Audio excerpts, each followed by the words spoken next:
data khusus itu pasti dia yang terkait dengan objek yang sedang kalian lakukan penilaian. Objek yang kalian lakukan penilaian itu sebelum kalian memahami teknik bagaimana mengumpulinya, kalian harus tahu data-data yang diperlukan di dalam melakukan penilaian. Itu yang paling pokok di dalam bab penilaian itu, kalian harus tahu apa kebutuhan kalian di dalam melakukan penilaian. Jangan-jangan nanti kalian tahu teknik pengumpulan datanya tapi tidak tahu data apa yang perlu kalian peroleh, ya. Jadi di dalam hal ini data-data itu data yang memiliki korelasi dengan objek. Dengan objek penilaian ini nanti terkait dengan pertanggungjawaban teman-teman di dalam melakukan penilaian beserta beserta pertanggungan jawab teman-teman di dalam mendeskripsikan terhadap laporan. Informasi-informasi yang diperoleh pada data khusus itu ditampilkanlah di dalam laporan penilaian, ya. Di dalam laporan penilaian itu sumbernya harus kita sampaikan, sumbernya adalah manajemen, ya. Bagaimana kalau tidak dapat dari manajemen? Berarti data yang diolah oleh siapa? Oleh KJPP terkait atau oleh siapa? Penilai terkait, ya. Apakah boleh seorang penilai mengeluarkan opini tanpa lembaga? Ayo, boleh enggak?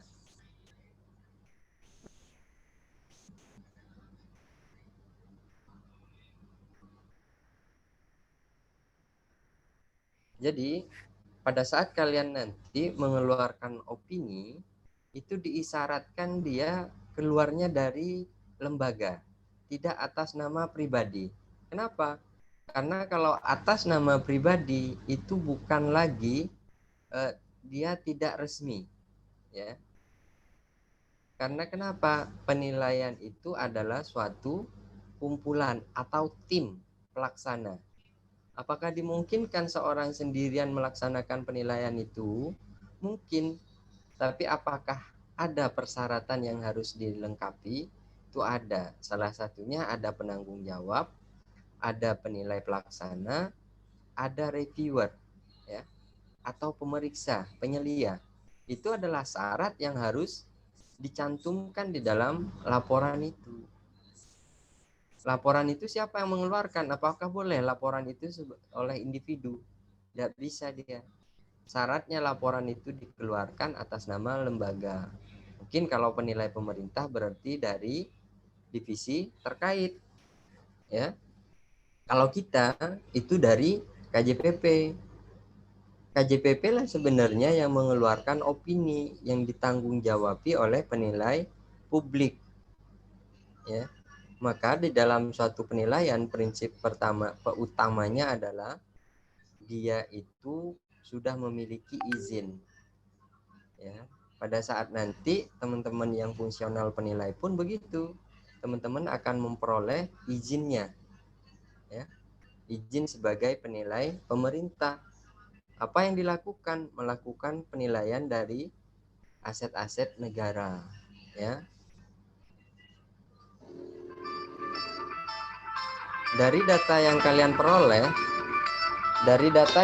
peroleh itu akan dilakukan analisa, ya. Dilakukan analisa, setelah dikumpul diklarifikasi lagi data mana yang sesuai. Sebentar ya, saya masih ngajar, ya.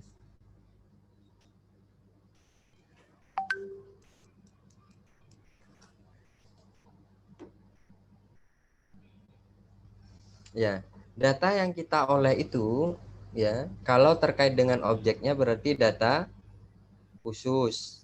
Terkait dengan lingkungan, data pasar itu berarti data umum, ya. Data makro, mikro semua yang tidak terkait dengan si objek itu, ya. Di dalam data umum ini bisa jadi kecenderungan di suatu lokasi itu, ya.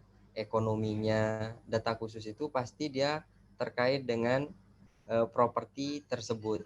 Tadi yang kita bicarakan itu terkait dengan data objek ini. Jika kalian menilai properti komersial, kira-kira apa yang utama dibutuhkan?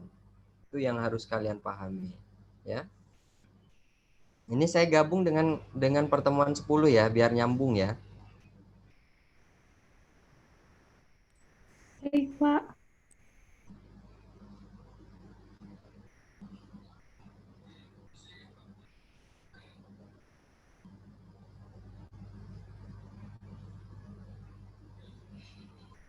Kalau di RPS dulu itu lebih lengkap lagi karena kita menyampaikan persatuan pokok subjek dari penilaian properti komersial.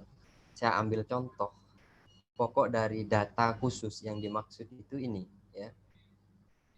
Terkait data umum dan legalitas. Apa sih data umum dan legalitas ini? Kita definisikan sendiri di dalam standar kita kantor ya. Ini kan sebenarnya umum sifatnya. Oh, data umum dan legalitas yang dimaksud itu adalah berupa sertifikat atau legalitas lainnya. Oh, perjanjian sewa, semua tuh masuk di sini yang terkait dengan data legalitas, PBB-nya, IMB-nya, IPB-nya, surat izin usahanya. Ini biasanya ada izin usaha tertentu. Ketika dia sebagai hotel, maka izinnya harus perhotelan. Laporan AMDAL-nya, daftar aktiva tetapnya, itu harus kita peroleh itu. Aktiva tetap yang dimaksud adalah hal-hal yang terkait dengan si objek itu sendiri, ya.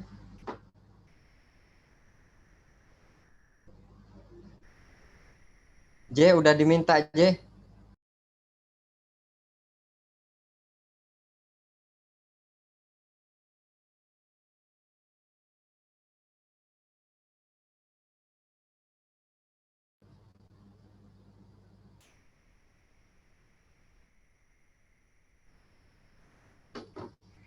Jangan terlalu lengkap Mas Danang. Yang penting ada dulu. Oke, terkait dengan aktiva tetap itu biasanya berupa seperti apa sih? Itu ya. Aktiva tetap itu berupa aset-aset yang berkontribusi terhadap objek itu, terhadap generate income dia. Seperti apa? Oh, ternyata dia punya mobil sebagai operasional manajernya. Maka itu termasuk di dalamnya. Oh, ada aktiva tetapnya berupa personal property umpamanya. Tapi yang terkait ya, yang terkait dengan penilaian itu sendiri dengan si objek itu. Data teknis biasanya sih salinan block plan atau set plan tanah dia. Set plan bangunan pun begitu, salinan gambar denah, arsitekturnya seperti apa. Itu diupayakan oleh teman-teman penilai itu didapatkan ya. Data luas dan spesifikasi bangunan, kapasitas daya daya listrik dan airnya itu biasanya kita peroleh dari wawancara ya, wawancara atau bisa dibuktikan dengan fisik. Ketika kita peroleh dari wawancara, maka catatkan di dalam berita acara ya. Di dalam berita acara itulah termuat nanti, oh luas bangunannya berapa, kapasitasnya berapa, Pak bisa dibuktikan enggak dengan salinan rekeningnya seumpamanya ya. Gitu. Daftar mesin, peralatan semua itu kita masukkan nih ya, yang terkait dengan si objek penilaian. Bagaimana perawatan dia, berapa biaya perawatannya. Kalau bisa, kemungkinan besar kita akan menggunakan dua pendekatan, maka mintalah dia salinan invoice-nya. Ya. Salinan invoice-nya nanti kalian pakai economic trading ya, Nijik ya, untuk melakukan pengukuran bagaimana indeks dari alat peralatan tersebut. Ya, data teknis lainnya historical average room rate-nya. Jadi kalian minta nanti tuh seperti apa histori selama 5 tahun berjalan, room configuration-nya, ya semua salinan asuransi, publish rate-nya. Publish rate untuk apa sih? Untuk kita peroleh data-data lainnya nanti yang terkait, oh ini pasar kita di sini nih sebelum diskon seumpamanya. Oh setelah diskon, oh setelah adanya kerjasama nilainya segini. profil tamu kita harus tahu. Artinya apa? Market segmentasinya kita harus tahu juga. Oh, segmentasi pasarnya ini di sini gitu. Ya. Fasilitas kita catat tuh di dalam pada saat kita inspeksi fasilitas apa saja. Dipastikan pada saat kalian wawancara tidak ada yang terlewati di dalam data khusus ini, ya. Rencana marketing seperti apa, bisnis plan dia, pengembangan ke depan seperti apa, Pak. Itu wawancara-wawancara yang seperti itu itulah yang akan dimuat di dalam laporan kalian, ya. Data kompetitornya, kompetitor Bapak ini yang mana ya gitu ya. Oh, di sini nih kompetitor kita. Hotelnya ini atau office-nya ini, mall-nya ini. Berdasarkan apa? Pada umumnya berdasarkan jarak dan grid segmentasi pasar yang sama ketika kita melihat dari sisi income, ya. Data mechanical, electrical biasanya itu dapat ya. Capeknya kita harus punya juga, laporan laba rugi selama 5 tahun, forming fee marketing, semua yang termuat di dalam situ ya. Ini ARR 2 kali, budget budget tahunan itu yang akan kalian peroleh, bisnis plan selama 5 tahun ke depan, terutama nanti kontak person yang berwenang di lokasi. Siapa yang akan mendampingi di lokasi, itulah yang perlu kalian ketahui. Oh, nanti kontaklah sama dia. Tapi sebelumnya kalian minta data dulu, minta data apa yang dibutuhkan di dalam melakukan penilaian tersebut. Pada saat kalian melakukan penilaian, itulah dia pentingnya nanti wawancara hasil dari inspeksi kalian, ya. Itu terkait dengan data khusus. Oke. Jadi terkait dengan sisi bangunan ini, kalau kalian tidak memiliki pengetahuan yang cukup, kalian bisa sok-sok tahu ya. Oh, bangunan utamanya ini apa ya, main buildingnya seumpamanya. Oh, luasan ini. Kita kan udah punya tuh akomodasi dari setiap lantai kan. Ya udah kita periksa itu. Oh, material bangunannya apa? Lantainya apa? Ada partisi tidak? Kita lihat ya. Pengembangan lainnya seperti apa? Ada enggak hal-hal yang penting? Oh, ada taman ini, tamannya lumayan loh, mewah gitu kan. Itu pastikan ya. Nanti data khusus terkait dengan data pembanding ini sebenarnya itu kewajiban teman-teman. Tapi pastikan bahwa data banding ini adalah sesuai dan sebanding, sejenis, sama dengan objek, ya. Ukurannya dari mana? Kita harus mengetahui dari si manajer. Manajer hotel itu bagaimana dia katanya? Siapa pembandingnya? Itu yang perlu kalian pahami, ya. Setelah kalian dapat itu, maka kalian nanti melakukan verifikasi di lapangan, ya. Kalian sebelum berangkat kalian harus tahu dulu grid grid apartemen kita, grid kantor kita, grid mall kita. Itu kita harus tahu terlebih dahulu sebelum kita ke lapangan, ya.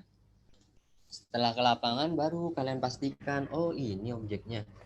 Oke, kalau gitu kita coba analisa itu ya.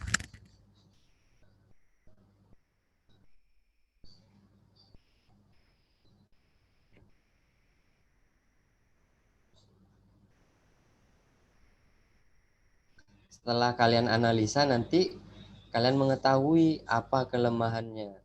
Tapi kalau kalian itu sudah penyampaian ke klien pada saat kalian inspeksi apa yang kalian butuhkan, itu utamakan sesuatu yang bisa kita dapatkan pada saat itu ya. Pada saat kalian inspeksi, utamakan data-data penting itu harus kalian dapat. Terutama nih, kalau properti komersial, kalian harus dapat laporan laba ruginya.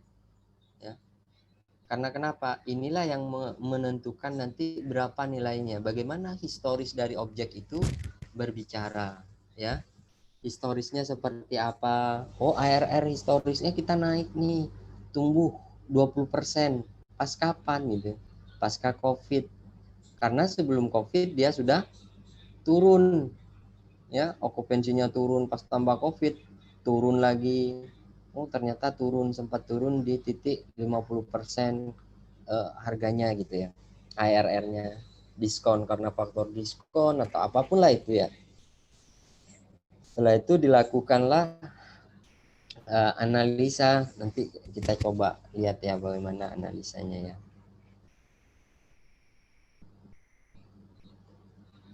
Ya setelah kalian dapat ini, dapat keseluruhan datanya, apa yang akan kalian lakukan itu harus memenuhi standar teknis di dalam penilaian. Kalau kalian itu harus mengikuti SE kalian ya. Kalau enggak, kita mengacu ke SPI boleh ya. Jika ada peraturan khusus, ikutinlah itu. Tapi jika tidak ada di dalam peraturan itu atau tetap merujuk ke SPI, ikutilah standar profesional di SPI ya. Pastikan semua dilakukan secara profesional nantinya.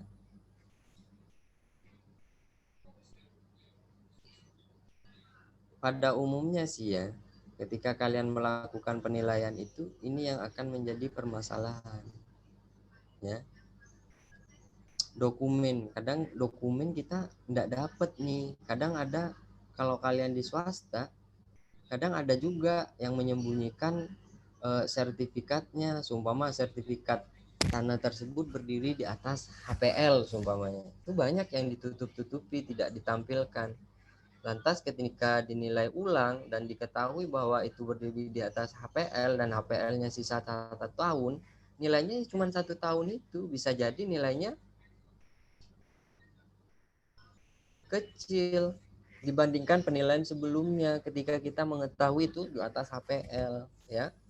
Oh HGB-nya mati, mungkin enggak HGB-nya mati bisa diperpanjang.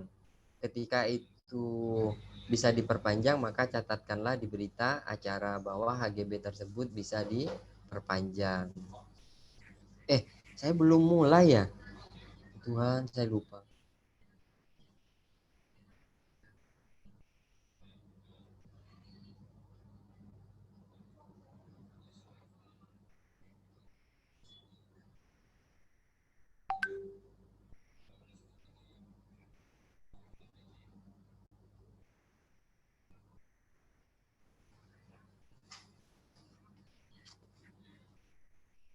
Sorry saya lupa.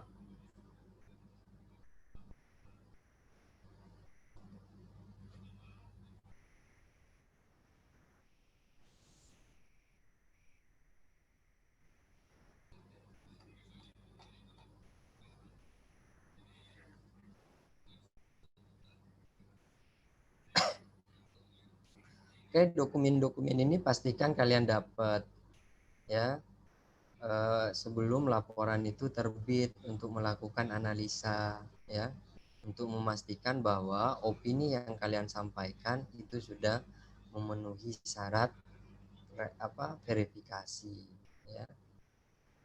Jadi seluruh data harus kalian verifikasi terlebih dahulu apakah wajar atau tidak. Ketika memang tidak wajar, konfirmasi ya. Itu pentingnya di dalam melakukan penilaian ini. Terkait HBU sudah kita jelaskan. HBU itu, oh ada pertanyaan enggak terkait dengan data, teknis data? Teknik pengumpulan data ini, teman-teman, rata-rata pengumpulan datanya ya, ketika itu data umum, mungkin dari sumber-sumber primer ya, sekunder ya. Kalau primer, teman-teman harus pastikan bahwa verifikasi teman-teman itu dilakukan dengan benar dan tepat ya. Dari mana sih sumber data? Dari manajemen. Kalian harus buat formula wawancara kalian seperti apa ya. Wawancara harus dipersiapkan apa yang dibutuhkan di dalam melakukan penilaian itu ya. Wawancaranya seperti apa? Oh ini ya. Pastikan itu diperoleh oleh teman-teman pada saat kalian nanti inspeksi di lapangan Karena itulah pentingnya di dalam melakukan pengumpulan data ini. Informasi semua dari manajemen, sumpama Pak, saya punya target sih kenaikan properti tersebut sekitar 5 sampai 10 sumpamanya. Okupansi, target okupansinya berapa Pak? Oh 90, mungkin enggak kalau okupansinya itu sampai 100. Ya. Historisnya ada enggak berbicara sampai 100? Ketika memang sampai 100, itu pastikan kalian tanya terlebih dahulu. Oh, inspeksi data Bapak pernah 100% ya okupansinya ya, sumpama gitu. Pada saat 100% itu seperti apa? Kondisinya bagaimana? Lihat historis pertumbuhan ekonomi atau kondisi sosial pada saat itu, ya. Pastikan semua data itu terverifikasi. Semua data diperoleh. Oh, kalau terkait dengan mesin kalian fungsi tidak. Kalau katanya manajemen, orang yang mendampingi kalian, oh ini mesinnya hidup gitu. Ya udah, kita percaya aja kalau hidup. Perlu enggak saya hidupin? Gitu ya. Tiba-tiba kalian menjadi seorang teknisi mau ngidupin segala. Pak, mohon hidupin. Oh, mana Pak ininya yang penting. Tiba-tiba kesetrum kalian. Gimana coba? Itu pernah ada satu kasus di mana pada saat penilaian kebun, di kebun itu kan pakai ini genset ya. Genset, ada orang yang survei, kita penilai kan kadang harus memastikan ya genset itu apakah hidup atau tidak gitu. Tapi kalau sudah mendapat pernyataan, oh ini hidup Pak, ini mati, ini hidup, biasanya gitu, nggak usah diuji-uji. Yang di kebun itu yang sampai ada yang meninggal itu diuji, dia diuji ternyata lagi diperbaikin kabelnya, meninggal orangnya ya. Itu dia. Sebelumnya ada pertanyaan enggak? Izin bertanya Pak. Oke. Tadi kalau ada wawancara kayak gitu, ntar format kan nyiapin format wawancaranya. Nah, format wawancaranya nanti beserta jawabannya, apakah perlu dilampirkan di laporan penilaian ya?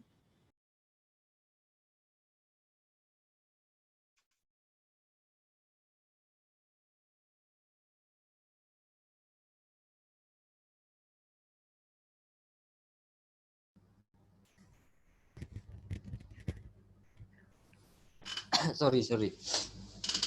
Gimana Mas?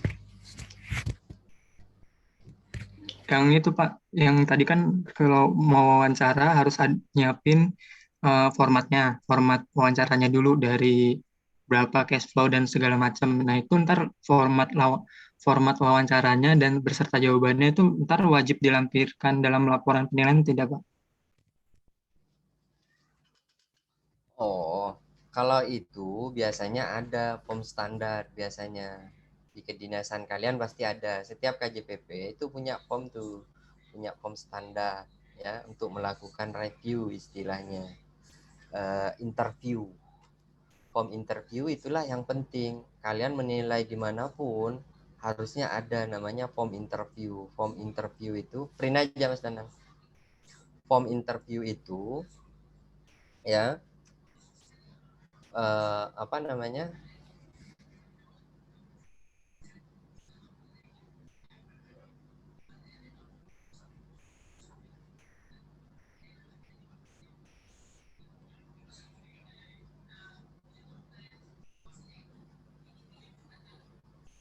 form interview itu biasanya ya tiap tiap KJPP atau instansi itu memiliki standar tersendiri ya. Dari form itulah, form interview itu nanti apa pokok-pokok yang perlu dipertanyakan ketika kalian inspeksi ya. Pada saat kalian inspeksi itu eh, pelajarin terlebih dahulu formnya. Sebentar saya bukain kalau form untuk interview kantor saya ya.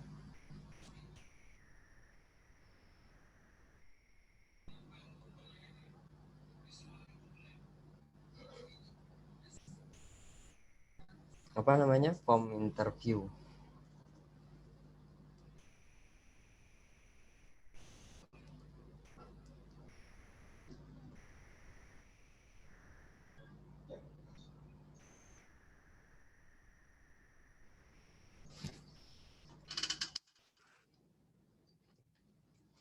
Form interview itu biasanya ada karakteristik tersendiri. Kayak kalian mau menilai apa ya? Mau menilai mall, itu pasti ada. Mau menilai SPBU, mau menilai apa namanya, hotel, mall, itu ada form-form tersendiri ya untuk melakukan interview itu. Apakah interview kita ini batasannya sampai di mana, itu yang harus kita ketahui ya. Ketika kalian sudah mengetahui kebutuhan kalian, di form itulah sebenarnya isinya ya. Apa, coba kita interview hotel deh.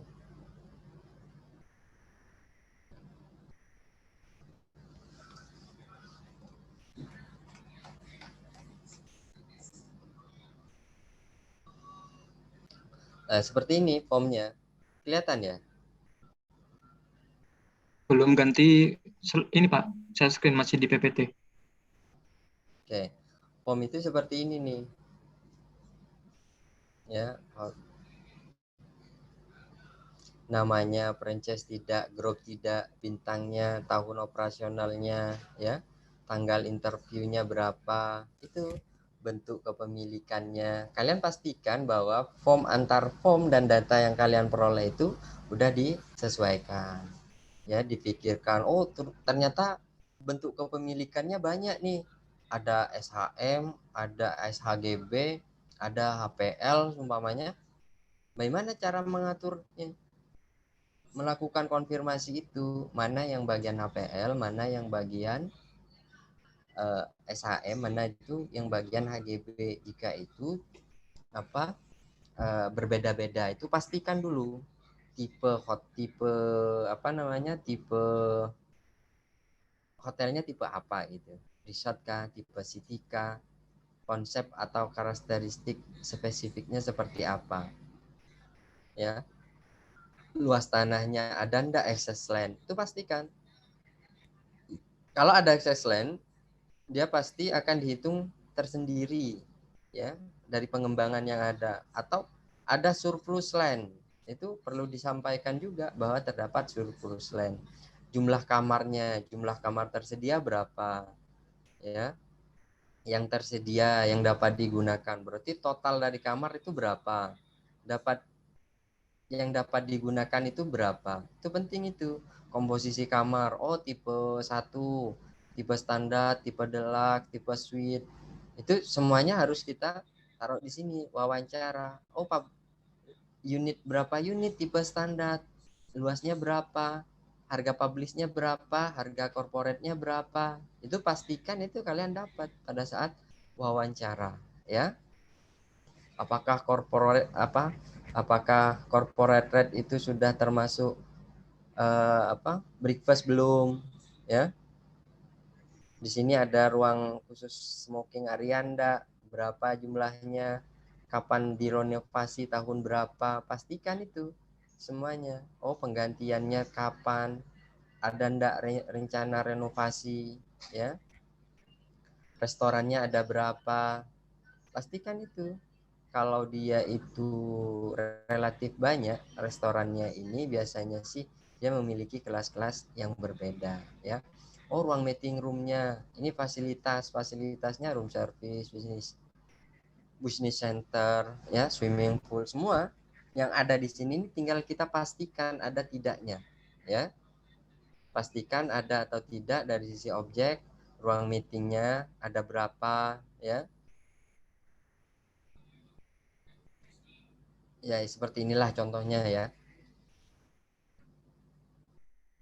Ini namanya form interview, cara pemesanan, profil tamu yang saya sampaikan tadi, operatornya siapa, ada ndak, berapa lama perjanjian dengan operator, best fee-nya. Biasanya ini operator, tahu operator itu apa aja ya?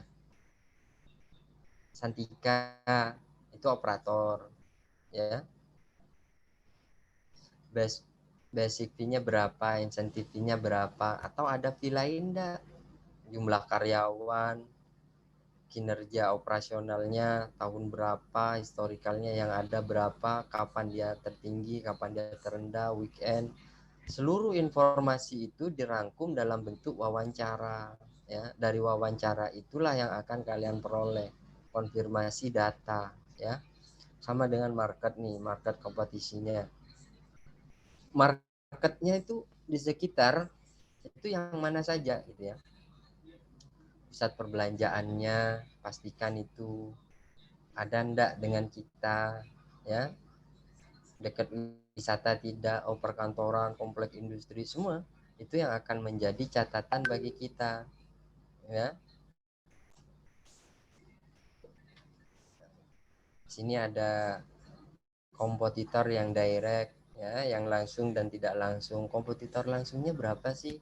Biasanya ini ada di analisis market share mereka, ya. Itu kalau bisa kalian peroleh dulu data-data lainnya ini, ya. Indirect competitionnya ada ndak, yang mana posisinya, posisi hotel dibandingkan yang lain berapa, itu pastikan semua, ya. Future, oh tanya apakah ada rencana pengembangan di ke depan, informasi yang dia dapat. Kalau ndak ada, kalian pastikan, oh Pak, ternyata di sini bentar lagi Ciputra mau bangun, mau ini ya Pak ya, hotel baru ya gitu. Setara kalau di informasi di internet sebintang 5 sih gitu. Pastikan analisis SWOT-nya ya, ini kalian lakukan. Banyaklah ini yang cara penilaian yang benar seperti itu, ya. Target, rencana kenaikan, kalau ada access line, kapan access line itu akan dikembangkan, rencananya untuk apa, itu pastikan semua kalian dapatkan informasi tersebut dari manajemen, ya. Oke, ada pertanyaan lagi? Pak, mau tanya Pak, Hmm. kalau di penilaian komersial itu kita mengacunya ke peraturan apa ya Pak? Jadi biar tahu Pak gambaran kalau misalnya yang tadi form survei, kita biar tahu apa aja gitu. Nggak ada peraturannya mah. Kalau gitu boleh kami itu Pak minta survei tadi, jadi buat gambaran aja biar kita tahu apa aja data yang dikumpulin. Oh, kalau itu kalian belajar nanti dapat. Oke Pak. Tadi kan udah tak tampilin tuh, itu wawancara penting kalian, nanti saya kasih tahu, tenang aja. Itu wawancara yang tadi itu adalah poin-poin pokok yang harus kalian dapatkan ketika kalian melakukan penilaian, ya, analisis ini. Kalian coba lihat, kayaknya nggak ada di internet kayak ginian nih, ya. Form-form seperti ini ya punyanya, kalau pemerintah ada ya, ada form tanah, form bangunan, itu lebih mudah. Tapi kalau dia property income, bukan form tanah, form bangunan lagi. Yang penting itu form ini, interview ini, ya.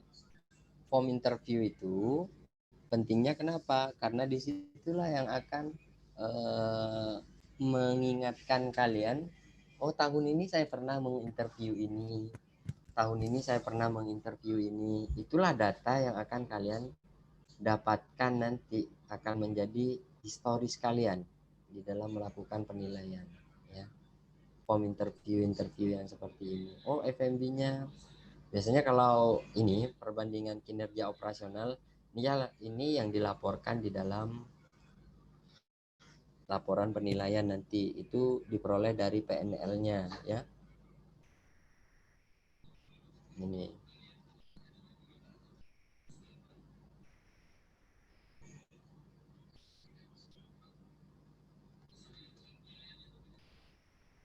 oke.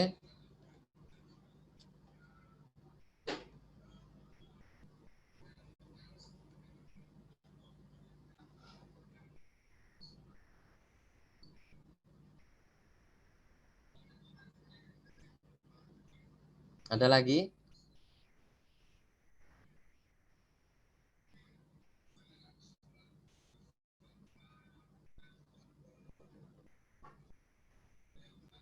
Halo, halo. Pak, mungkin cukup dulu, bisa dilanjut materinya. Gitu. Nih nanti kalau pewawancara untuk pusat perbelanjaan beda lagi ya. Tahun berapa mallnya dibangun, ya. Jadi kinerja operasionalnya, penyewanya siapa, pengunjungnya bagaimana, hari libur bagaimana. Nanti terkait dengan bagaimana sistem parkirnya, ya. Semua di sini di catatan ini penting. Bagaimana perawatannya, pesaingnya menurut manajemen siapa. Itu pastikan itu semua itu kalian dapatkan, ya.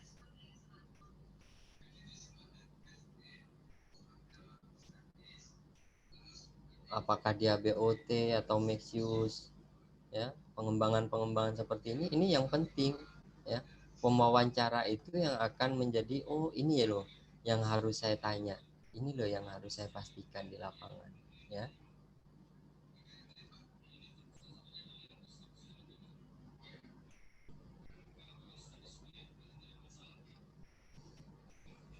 Oke, terkait data nggak ada ya.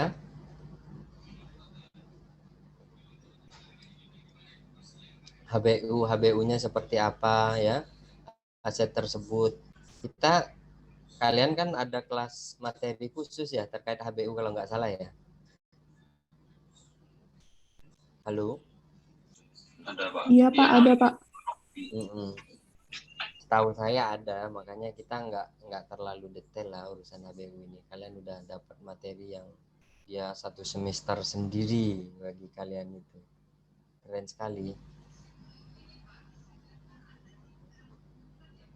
Ya, dimana secara standar HBU itu kita melihat penggunaan tertinggi dan terbaiknya atas suatu objek itu. Penggunaan tertinggi yang dimaksudkan itu terdapat 4 kriteria yang harus dipenuhi. Satu itu memungkinkan secara fisiknya atas objek penilaian itu dimungkinkan enggak untuk dibangun suatu pengembangan, ya. Diizinkan enggak oleh peraturannya, legal feasible, layak secara keuangan, finansialnya layak enggak gitu ya. Pengukurannya biasanya kalau untuk penilaian sih diukurnya dari pertumbuhan ekonomi, ya, daya jual, biasanya di situ sih, ya. Untuk umumnya kita kalau dia properti komersial, kita uji dia lewat, oh berapa cap rate dia, berapa terminal value dia, dibandingkanlah dengan initial value-nya, initial cap rate-nya, ya. Apakah dia menghasilkan pendapatan yang paling maksimal? Tidak. Biasanya di dalam HBU itu pokok utamanya adalah dia memberikan manfaat yang tertinggi dan terbaik, ya. Apakah HBU itu mempertimbangkan analisis kelayakannya? Oh, kalau analisis kelayakan kan IRR ya, dipastikan IRR-nya. Tapi kalau di HBU NPV-nya, bagaimana NPV itu? Apakah dia yang memberikan penggunaan tertinggi terbaiknya, maka itulah dia yang menjadi HBU-nya dari setiap alternatif. Dan bagaimana kalau untuk penilaian? Kalau untuk penilaian itu kita hanya memastikan bahwa penilaian ini sudah dilakukan sesuai dengan kriteria HBU. Bagaimana kriterianya? Oh, pada prinsip HBU inilah kita cuman sebatas memastikan bahwa dia layak, gitu. Dia itu secara fisik dimungkinkan, ya. Karena HBU di sini perlu disampaikan bahwa HBU di dalam penilaian dengan kajian itu adalah penugasan yang terpisah, ya. Oke, layak secara keuangan, karena ini materi tersendiri ya kalian ya. Terdapat dua macam penerapan HBU. HBU di sini ada dua ya. HBU dari tanah kosong yang dianggap kosong, ya. Mempertimbangkan hubungan antara kegunaan yang ada pada saat ini dengan semua kegunaan potensialnya, ya.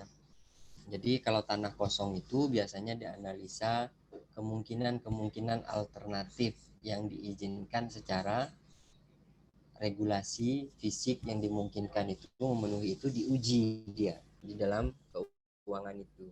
Jika sudah terbangun, bagaimana mengidentifikasi kegunaan dari properti yang diharapkan dapat menghasilkan tingkat pengembalian tertinggi dari setiap rupiah modal yang diinvestasikan. Ini prinsip-prinsip di dalam kriteria investasi. Biasanya ya yang diuji itu adalah diuji terlebih dahulu di dalam studi kelayakan. Layak enggak dia gitu ya. Untuk membantu dalam mengidentifikasi objek pembanding. Objek pembandingnya itu harus sejenis HBU-nya. Oh, kalau hotel berarti HBU-nya hotel. HBU yang sama itu akan mengindikasikan nilai yang tidak terlalu jauh selisihnya, ya. Itulah HBU itu. Ya. Uji HBU di sini nih, kalau uji HBU ya, uji HBU itu kita akan melihat bagaimana potensi pengembangan dari setiap perumahan. Contohnya kalau LDA itu pasti kita uji secara HBU ya. HBU terkecuali dia sudah penugasannya sudah ditentukan. Oh, ini pengembangan untuk perumahan umpamanya. Udah kita uji sebagai perumahan aja. Rumah tinggal menengah, sederhana, mewah. Kita lihat pasarnya. Oh, secara pasar udah tidak memungkinkan, ya udah, cukup, nggak usah dilanjutkan ke finansial ya. Kegunaan yang menghasilkan pendapatan ya. Atas beberapa alternatif diperoleh perbedaan unsur pembentuk tingkat pengembalian, nilai tanah, nilai bangunan sebagai total investasi dan NOI, maka dipilih alternatif yang memberikan tingkat pengembalian atau NOI dibagi total investasi yang lebih tinggi. Biasanya sih kita kalau teman-teman di praktisi dalam pengujian itu cukup kita melihat satu aja sederhananya, dia memberi nilai sisa residu yang tertinggi itu yang mana, itulah dia yang memberikan HBU kepada objek itu ya. HBU yang telah terbangun tidak ada pembelanjaan modal atas beberapa alternatif dengan jumlah investasi yang sama diperoleh perbedaan unsur pembentuk tingkat pengembalian atas investasi. Biasanya tingkat NOI semua ini ya, ini akan menjadi pertimbangan di dalam analisis. Makanya tadi kita dibutuhkan. Tapi kalau dibutuhkan dalam bentuk kajian itu beda lagi ya.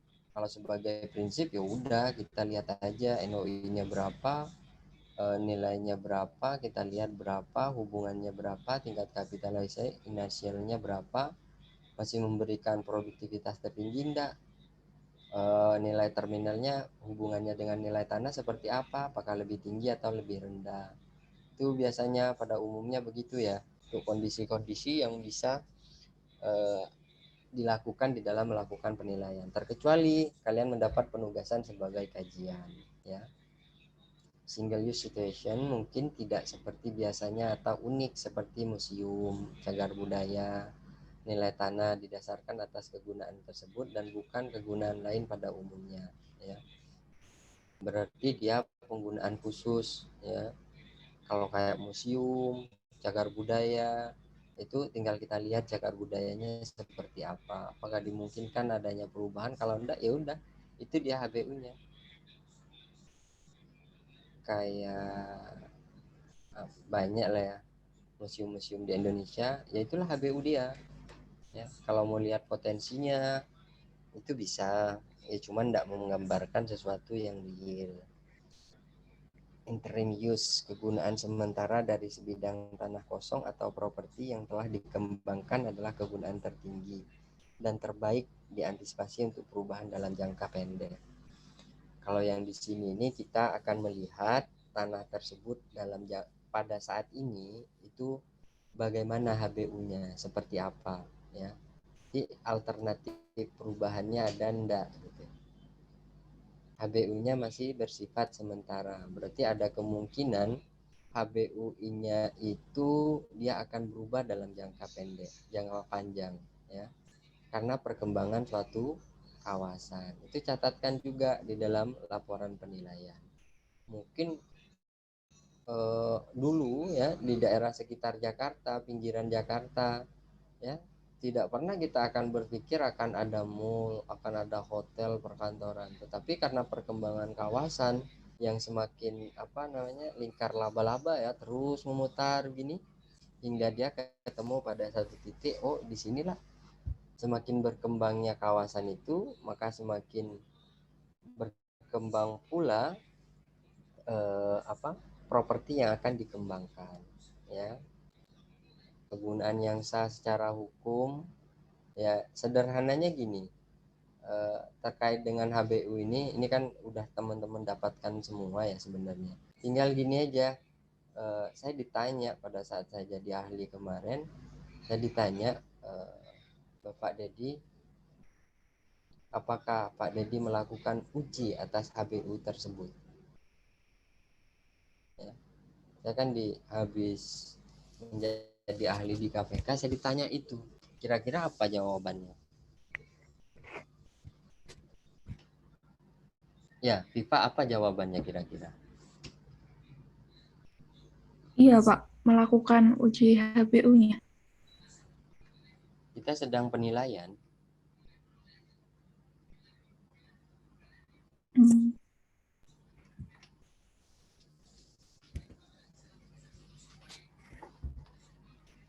Iya, udah benar.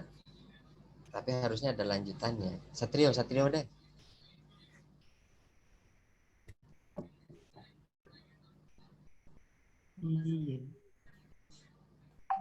Kenapa?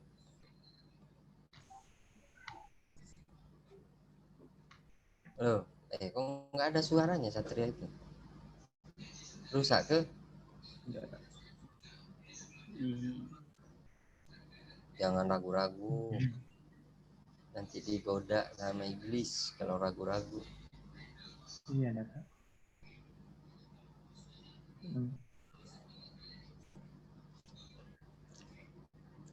Pada saat kalian melakukan penilaian, sifatnya penilaian itu konfirmasi aja. HBU-nya sebagai prinsip, bukan penugasan sebagai bentuk kajian. Ya, pengujian pun iya diuji, tapi diujinya hanya sekedar untuk memenuhi prinsip. Prinsipnya seperti apa? Oh, fisiknya layak enggak? Oh iya layak. Buktinya masih terbangun, luas tanahnya masih layak. Ya layak lah secara fisik, layak karena kalau 1 kali 20 meter seumpamanya layak enggak dibangun rumah tinggal? Enggak kan? Layaknya sebagai apa kalau 1 meter itu? Ini layak sebagai apa?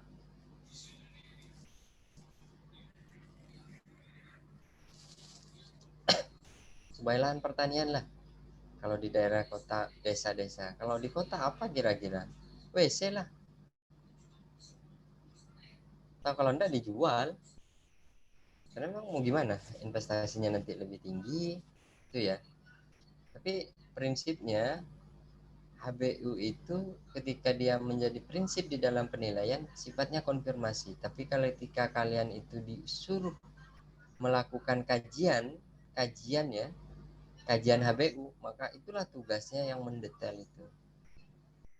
Kalau di kami antara HBU sama penilaian, HBU itu 10 kali lipat dari penilaian fee-nya. Ya. Nggak mungkin kita melakukan pengkajian HBU, makanya dicatatkanlah di dalam laporan bahwa penilaian ini kami tidak melakukan kajian mendetail terhadap HBU tanah tersebut, ya.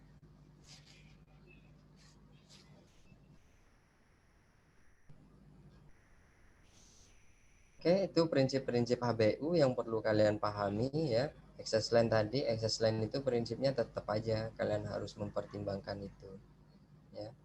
Oh ya, ada pertanyaan enggak terkait dengan HBU?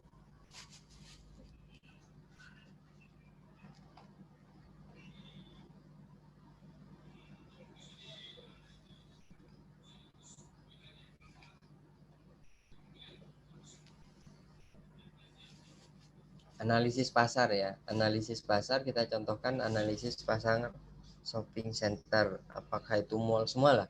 Di dalam analisis pasar itu yang terpenting adalah bagaimana kita akan mengetahui ini analisis pasar ini sebenarnya penugasan terpisah ya dari penilaian ya. Sifatnya kalau penilaian ya sederhana aja, kita mengcapture satu data ke data yang lain, itulah penilaian. Dia tidak melakukan kajian pasar sendiri, analisis pasar tersendiri. Sifatnya cuman ya kesimpulan-kesimpulan pasar lah. Market partisipannya, market itu berbicaranya seperti apa di pasar, itulah yang kita ambil ya. Tidak melakukan analisis pasar kayak kita mau mana ya, contoh saya itu analisis pasar ya, analisis pasar tersendiri, kelayakannya supply demandnya seperti apa, ini belum layak gitu. Nah itu biasanya penugasan terpisah ya di analisis pasar itu sebenarnya. Tapi kalau untuk studi kelayakan, untuk untuk HBU itu bagian dari ya studi pasar ini, analisis pasar ini, sama kayak HBU dia. Nah, tapi kalau HBU biasanya sudah ada analisis pasarnya ya, karena akan menguji dia apakah dia marketable atau tidak gitu, atas objek tersebut, mana alternatif yang dimungkinkan. Hanya di sini nih sebenarnya kajian yang dibahas ya. Memiliki variabel ekonomi yang berpengaruh terhadap supply dan demand. Contohnya tenaga kerja, populasi, daya beli, itu sudah pasti ya. Tujuan dari analisis ini yaitu mengetahui posisi objek properti di antara kompetitor-kompetitor yang mengetahui keadaan supply dan demand dalam suatu daerah tertentu. Market positioningnya ya. Kalau kita pakai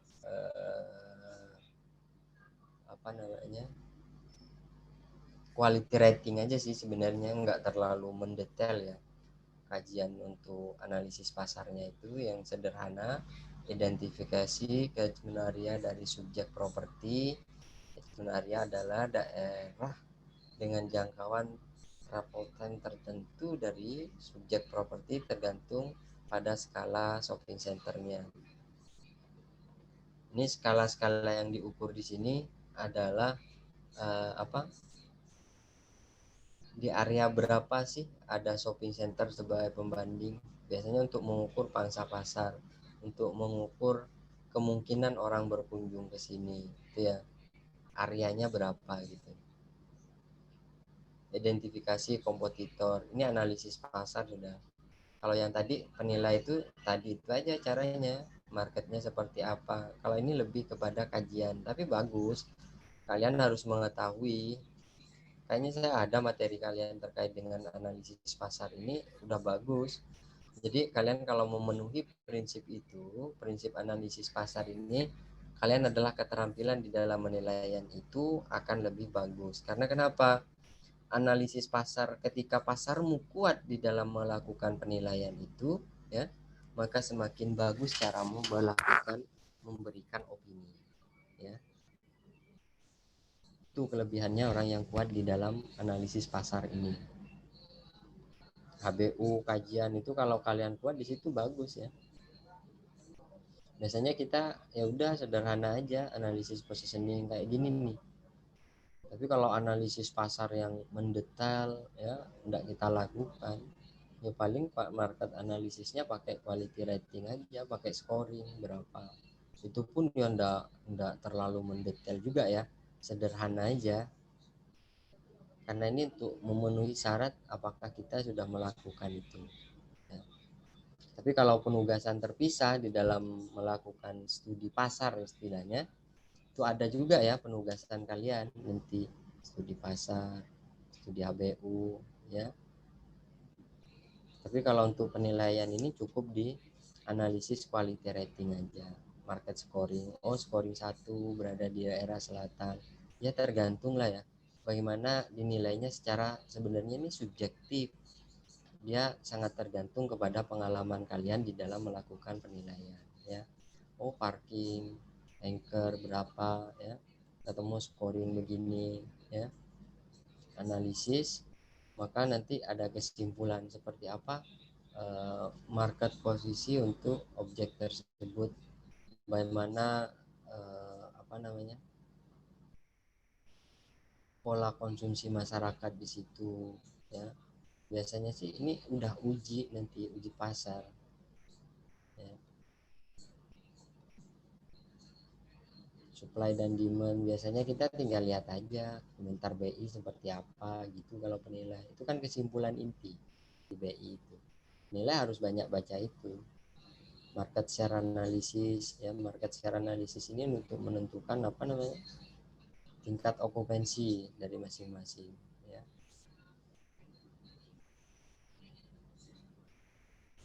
Office building, ya.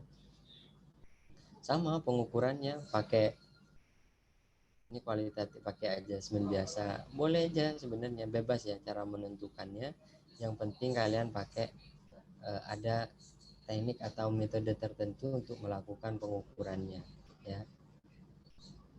Tapi kalau yang mendetail, market analisis yang mendetail itu beda lagi ya, penugasan terpisah gitu. Ya, biasanya ini dari keseluruhan ini adalah bagian dari proses penilaian, tapi kita hanya menggunakan sedikit-sedikit, tidak menggunakan yang secara mendalam, ya. Pada saat kita analisis tapak pun sebenarnya kita ya sekedarnya aja sesuai kebutuhan di dalam melakukan penilaian, ya. Oh, analisis tapak adalah studi seksama yang terdapat data-data yang terkait dengan karakteristik persekitaran objek, di sekitar objek seperti apa, justru mengurangi kegunaan daya jual, ya, lingkungan lah ya analisis tapaknya. Tujuan dari analisis ini untuk mengumpulkan data yang akan digunakan untuk mengidentifikasi penggunaan tertinggi dan terbaiknya. Biasanya kalau mall, kalau ruko ya udah HBU dari tanah tersebut adalah HBU-nya adalah ruko, gitu-gitu. Ya sifatnya konfirmasi nyambung sama prinsip HBU yang tadi di atas, ya. Prinsipnya ke HBU, kalau HBU kalian sudah paham itu, ya udah selesai semua penugasan kalian, makan babat habis, ya. Kalian nggak usah banyak mikir, oh ini begini teorinya, nggak usah. Berarti kalau kalian sudah kuat di HBU berarti kuat di pasar, ya. Di analisis pasar ini, analisis tapak ini kita ya tinggal menyesuaikan aja daya dukung regulasinya seperti apa, KDB, KLB, begitu, ya. Deskripsi tanah tapak dilakukan untuk penyediaan.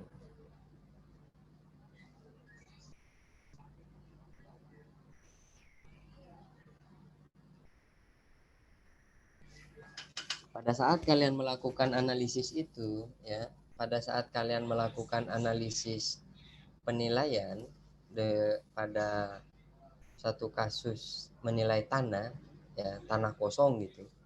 Tanah kosong itu kan kita akan mengukur bagaimana potensi dia, ya. Nah, analisis tapak ini bisa kita gunakan, ya, untuk apa? Untuk membangun prinsip di dalam melakukan penilaian, ya. Jadi pada saat kalian selesai melakukan inspeksi, buatlah risalah terkait hasil inspeksi kalian. Oh, ternyata di dalam analisis tanah tersebut, ternyata kita ketahui nih, sumpama ya,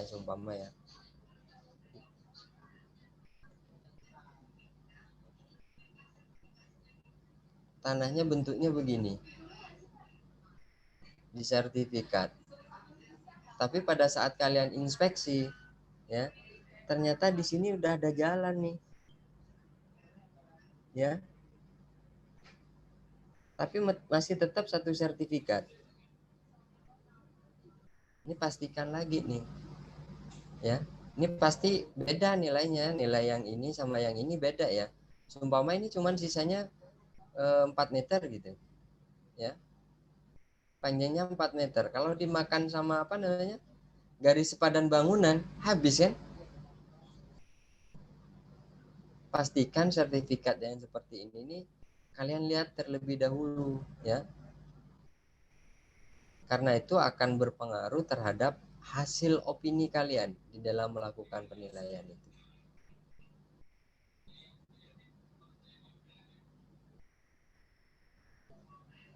prinsip-prinsip HBU masuklah di situ.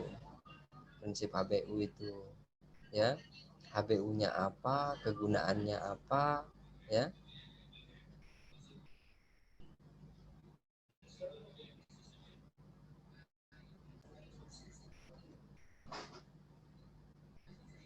Kira-kira kalau tanahnya itu, ini jalan, ini tanah kalian, ya. Ini jalan, ini tanah orang, ini tanah orang di sini. Gimana kondisinya? Cara kita melakukan penyesuaian, penilaian. Oh, dari sini ada Pak jalan kecil gitu. Sini ada jalan kecil. Nah, disinilah seorang penilai itu melakukan analisis tapak ini. Apakah mungkin kita nanti kalian kasih, oh nilai yang di pinggir jalan sini, yang ngadep jalan sini 30 juta. Jalan yang di sini, ini ya, jalan yang di sini cuma 15 juta. Kira-kira nilainya di mana? Nilai objek ini berapa? Kira-kira. Ayo, jawab. Maulana deh, Maulana deh.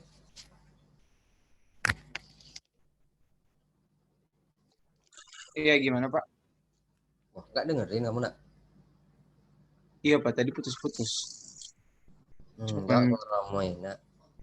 Kedengeran manggil nama saya dong Pak. Berarti nggak dengerin Maulana tuh. Ada yang ngerti pertanyaan saya? Jelasin dong ke Maulana dong. Tak tolong dong. Terkait ininya nggak sih Pak? Terkait nilai 15 juta ini terhadap jalannya gitu ya Pak? Hmm. Mungkin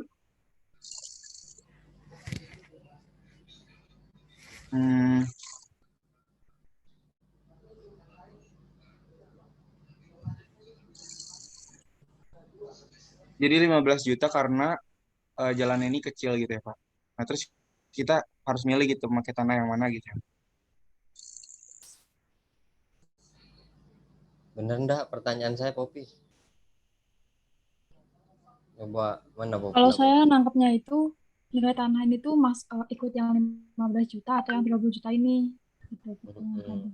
Tuh Maulana, pertanyaan saya tadi, kalau tanah di depan sini ini 30 juta. Nih. Kalau tanah yang di sekitar jalan sini ini 15 juta. Lantas nilai tanah kita ini berapa? Itu pertanyaan saya.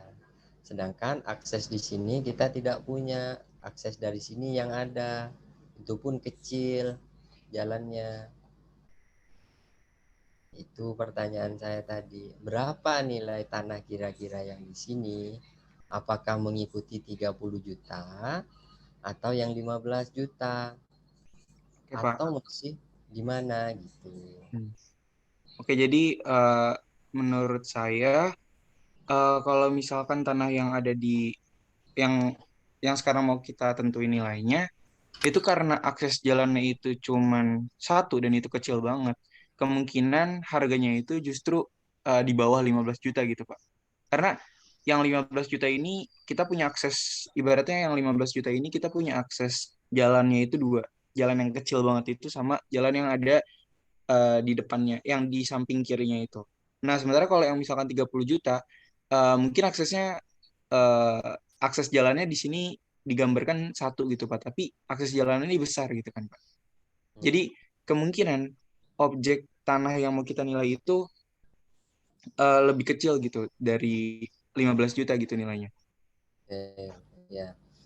Atau mungkin sekurang-kurangnya itu kurang dari sama dengan 15 juta gitu, Pak. Mungkin. Ya gitu Pak. Makasih. Ya, kemungkinan besar kalau kita mengukur di dalam analisis tapak kalian berdasarkan inspeksi kalian, nilainya pasti di bawah dari 15 juta. Karena kenapa? Pertama, karena aksesnya kecil. Kedua, dia agak di dalam, ya. Sedang walaupun di jalan utamanya 30, ya, tapi karena dia tidak memiliki akses dari jalan utama, tetap mengikuti jalan sekundernya, ya udah ikutin jalan sekundernya, ya, atau jalan lingkungan dia. Berarti apa yang dapat dijelaskan bahwa karena faktor dari jalan itu, akses terhadap objek itu memiliki nilai yang cukup signifikan. Tapi bagaimana pengukuran pajaknya, Pak? Gitu kan? Pengukuran pajaknya gimana coba?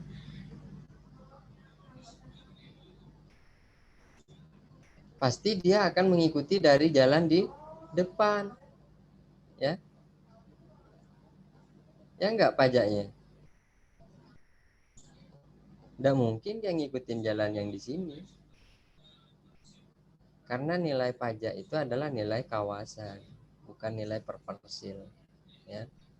Bisa jadi nilainya tadi itu lebih rendah daripada nilai pajak dia kalau kita lakukan penilaian dengan pasar, perbandingan dengan pasar, ya. Itulah kegunaan dari mengukur, memahami kondisi tapak di analisis tapak itu.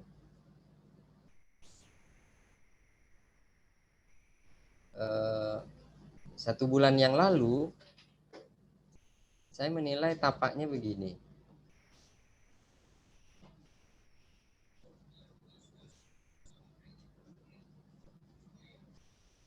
Anggaplah ini 3 lah ya.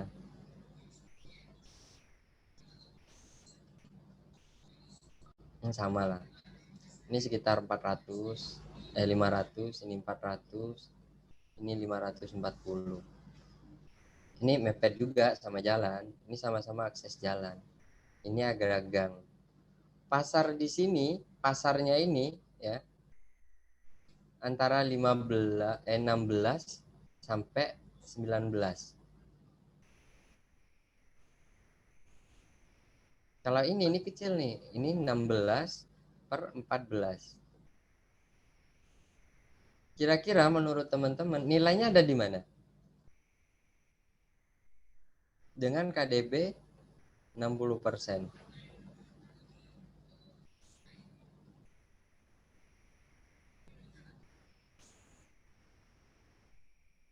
Anissa deh.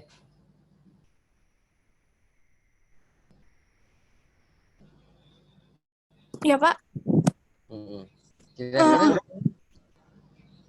Itu, mohon maaf Pak, saya kurang mengerti pertanyaannya. Itu yang 500 itu luasnya atau nilainya, Pak? luas. Ini luas 500, ini Heeh. 400, ini 540. Harga pasarnya sekitar 16 juta sampai 19. Kira-kira nilai ini berapa? Ini panjangnya 16, ini 14. Oh, kalau menurut saya karena masih di daerah yang sama, kayaknya sekitar nilainya nggak jauh-jauh beda sih Pak dari 3 properti itu. Ya, Ya, kalau menurut saya. wah apa di antara? Oh, eh, menurut saya di antara. Audia. Ya Pak, Gimana? kalau menurut saya itu harganya mungkin lebih tinggi karena dia depannya ini kalau dari gambar yang Bapak sketsa ini agak lebih luas gitu ya Pak. Iya lebih luas dari tapak panjang depan yang ketiga ini. Ini 16, ini 14. Kalau yang 500 400 ini lebar depannya berapa Pak? 18. 8 Oh, juta. 18. 15. Oh, ini 10, ini 10. Ini 10, ini 16. Oh ya, berarti kira-kira akan lebih mahal dari yang 10 ini, tapi Mana saya lebih tanda tangan, J? lebih murah dari yang lebarnya 18 ini, Pak. Soalnya kalau di gambar terlihatnya semuanya lebih kecil gitu, Pak. Dari lebar depannya terlihat lebih kecil dari yang 16 ini.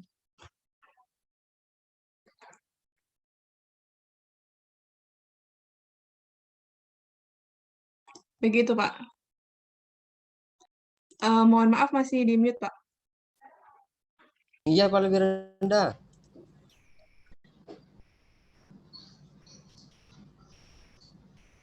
Kok hilang? Kalau lebar depannya lebih luas itu lebih mahal, Pak. Gitu ya. Boleh. Pokoknya ada pengaruhnya, Pak. Lebar depannya itu dengan harganya. Mm-mm.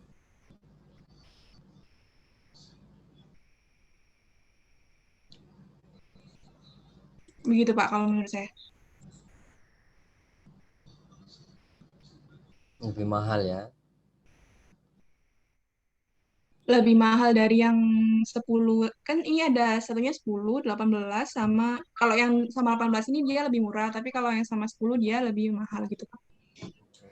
Ini KDB ya. Ini hook ya posisinya ya.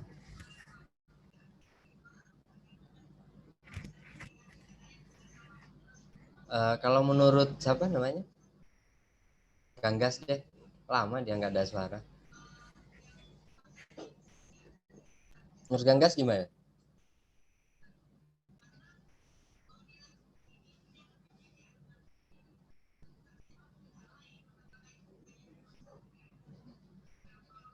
Kok nggak ada suaranya dia? Ganggas nggak ada ya?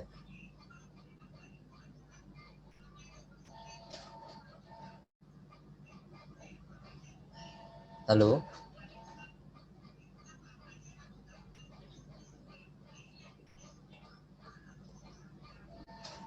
Nggak ada ya?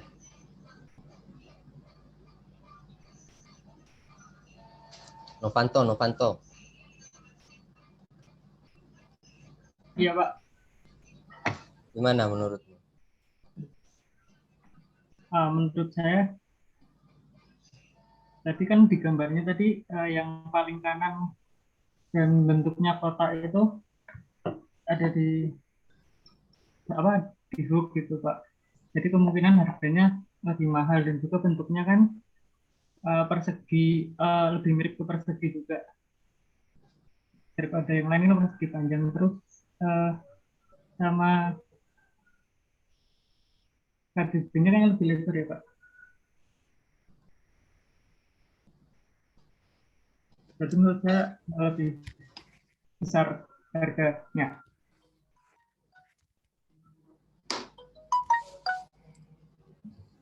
Lebih besar ya? Oke, gini. Jika kita melihat tanah itu, ketika kita harus menganalisa tanah tersebut, ya, ini 16, 14, luasnya berapa sih? Paling 260-an lah, asumsikan. Ketika kita mengukur tanah dengan KDB 60, maka pastikan dia ini sudah memenuhi standarnya. Bagaimana dia kalau kepotong jalan? Nih, analisis tapak nih, ya. Pentingnya gitu analisis tapak. Ini 14. Ini 16. Kalau ini 7, berarti sisa 7. Ya. Kalau di sininya ini kepotong 5, berarti ini sisa 11. Berarti efektifnya ketemu berapa? 77. Berapa? 7. Ya. Ya kan? Efektivitas ini kalau objek itu kita kalikan ini dengan 60% luas tanahnya ketemu berapa? Ya. Berarti efektivitas tanah itu akan memberikan manfaat yang lebih tinggi ketika dia lebih efektif. Kalau kepotong seperti ini posisinya, maka tanahnya pun pasti akan berbeda nilainya. Ya. Terutama di jalan-jalan utama, pasti itu begitu. Ya. Sangat dipengaruhi oleh regulasinya. Ya. Oh, KDB-nya, ketika KDB-nya 60%, berarti kan yang lain masih tinggi-tinggi semua nih.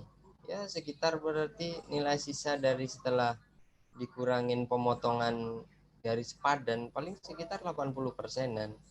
Sisa 80% dia masih lebih besar daripada nilai KDB-nya. Kalau ini kira-kira sisa berapa? Paling 40%-an. Oh, 20% di bawah KDB. Berarti dia lebih jelek. Idealnya opini ini itu di bawah dari keseluruhan. Ya. Itulah dia pemikiran seorang penilai. Ya. Bagaimana seorang penilai berpikir? Disinilah dia analisis TAPA itu dimanfaatkan, digunakan. Ya. Ketika kita memahami semua yang ada di regulasi tersebut, pahamin regulasinya, maka kalian akan mendapatkan informasi yang sempurna atas opini kalian. Kalau kalian tidak memahami regulasi yang ada, maka nilainya pun ya sesuai pemahaman kita, kondisi pasar aktualnya. Oh, lebih kecil lebih mahal dalam batas tertentu. Ya. Oh, lebih besar lebih mahal dan dalam jenis pengembangan tertentu, peruntukan tertentu. Itu manfaat di dalam analisis TAPA nantinya ketika kalian melakukan penilaian apa namanya ya, dalam memahami karakteristik tanah itu pun nanti kalian akan lebih mudah ya. Mudah memahami, mudah melakukan analisis, maka di dalam setiap kesimpulan dalam penilaian kalian akan lebih terarah ya. Halo Pak, izin bertanya Pak. Terkait tadi penilaian HBU dengan garis padan gitu. Nah, kalau saya lihat-lihat itu di Indonesia nih nggak mesti gitu Pak, orang mentaati peraturan tentang garis padan. Jadi misalkan ada buat bangunan ya sampai ujung-ujung itu pun dibangun bangunan gitu. Jadi ketika kita menilai itu HBU atau enggak, kita harus yang utama itu berdasarkan peraturan atau berdasarkan persepsi pasar, Pak? Pasar gelap mau kita halalkan ini. Iya, saya sering banget, apalagi saya lihat di Jalan Ceki Raya itu, di belakang kampus, dan itu kan saya ngekos itu, kalau orang buat ruko atau buat kios itu mau di simpangan gang, itu tetap aja dipepet sampai ujung tanah dia gitu. Nggak tahu ada peraturan garis padan atau enggak gitu. Nah, ketika saya misalkan disuruh nilai, ini HBU atau enggak, nah itu gimana Pak? Pada saat kita melakukan penilaian dengan catatan tertentu, itu kalian sampaikan di dalam laporan penilaian, itu pentingnya. Ya. Kalau di Jakarta kalian lebih ketinggian, kalian akan kena denda. Kalau melanggar garis padan bangunan, kalian disuruh bongkar depannya. Kalau enggak keluar IMB-nya. Ya, memang regulasi itu kadang dianggap biasa ketika belum dianggap penting oleh masyarakat. Padahal ya, kalau bagi seorang penilai, kita penilai itu sangat penting kan regulasi itu kan. Pemahaman terhadap produktivitas lahan itu pun penting. Oh, manfaat efektif lahan itu sangat berpengaruh terhadap nilai dari suatu objek itu. Ya. Berarti dalam kondisi masyarakat yang tidak menaati peraturan lah terkait tadi kita banyak mengetahui bahwa bahkan di rumah-rumah tersebut ya, ini jalan, bahkan langsung mepet tembok kan. Iya, Pak. Nah, kondisi yang seperti ini kalian harus catatkan dia di dalam laporan penilaian.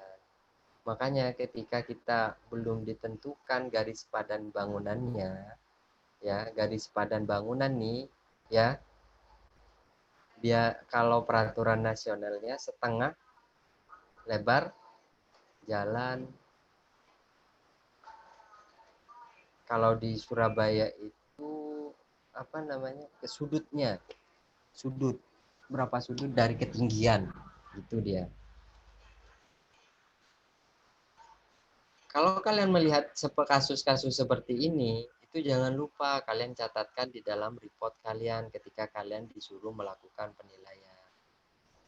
Catatannya seperti apa? Catatan penilaian. 1. Kami menginformasikan bahwa luas tanah, ya, luas tanah dari 280 secara keseluruhan terbangun. Gitu. Tinggal kita lihat di situ KDB KLB-nya berapa, gitu ya. Kami asumsikan tidak melanggar terhadap peraturan yang ada. Opini kalian, kalau itu tidak ada asumsi karena ini sudah jelas melanggar, itu tidak boleh. Atau kalau kalian tidak yakin opini kalian itu benar, pastikan dulu regulasi ini, ya. Pastikan KDB, KLB, bagaimana di sana. Tapi kalau di daerah-daerah tertentu itu memang nggak ada diperhatikan beginian. Yang penting ada aja bangunannya. Bahkan nggak ada IMB pun dia tetap jalan kan. Yang penting bangun aja sudah. Yang penting menurut dia, yang penting udah penuh semua, lebih bagus kan. Padahal itu kalau bagi kita seorang penilai itu udah melanggar. Ya. Tapi lihat di pemerintah, ada ndak ketika melanggar ini harus diwajibkan membongkar atau mewajibkan biaya biaya apa namanya, denda. Itu pastikan itu. Berarti nanti ketika harus bayar denda, berapa lebihnya itu dihitung sebagai penyesuaian. Penyesuaian apa? Dihitung sebagai penyesuaian yang harus dilakukan. Biaya-biaya terkait. Berarti dihitungnya sebagai cost adjusted. Kalau di Jakarta lebih dari begini, itu kan nggak keluar IMB-nya tuh. Di Jogja, ya, kampus UGM itu ada namanya Geraha Sabah. Ya. Di depannya ada box store kalau nggak salah ya. Dia melanggar garis padan jalan. Ya, pada saat dibangun itu, deal dia, ini masih jalan kabupaten. Tiba-tiba dia berubah nih, jadi jalan provinsi. Pada saat dibangun itu dia lupa kalau itu udah berubah jadi jalan provinsi dibangun. Akhirnya apa? Ini enggak keluar izinnya. Jadinya apa? Ini jadi bangunan terbengkalai. Ya. Karena IMB-nya tidak keluar. Terkecuali di daerah-daerah tertentu mungkin IMB-nya keluar ya. Ya udah kita nilai apa adanya aja, bagaimana market partisipannya. Tapi jangan lupa dicatatkan di dalam penilaian, kami mengerti bahwa secara regulasi regulasi tahun berapa gitu. Biasanya kita kan di dalam analisa itu menyebutkan KDB KLB ya. KDB KLB-nya berapa gitu.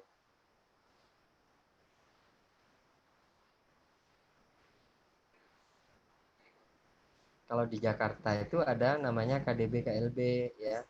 Ini Surabaya rata-rata ada lah ya KDB KLB-nya ini. Ini kelihatan ya? Kelihatan, Pak. Nah, KDB KLB ini akan berpengaruh. KDH-nya ya. Pada saat melakukan penilaian pastikan kalian dapat ini. Kalau nggak dapat berarti kalian cek tata ruang di sekitar atau penggunaan di sekitarnya seperti apa, ya. Pastikan itu dilakukan.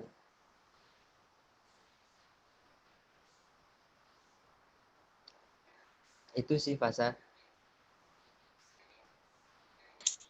Baik Pak, dimengerti.